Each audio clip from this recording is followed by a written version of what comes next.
Dry सूजी का हलवा की रेसिपी लेके आई हूँ। ये गला ख़राब हो, नज़ला हो, बच्चों के लिए जो है वो अगर उनकी तबीयत डाउन हो तो उसके लिए ये बेस्ट चीज़ है।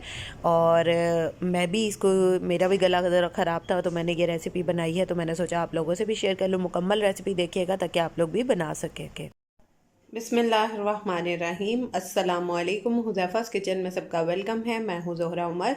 आज मैं बना रही हूँ ड्राई सूजी का जो है वो हलवा, जो कि सर्दियों की सौगात है। और आप इसको फटाफट से बनाएं और मज़े मज़े से खाएं। बच्चों को भी ये पसंद होता है। हलवा जो है वो ज़्यादा नहीं शौक़ से खाते, भुना भुना हो तो वो बड़े भी शौक़ से खा लेते हैं और छोटे भी।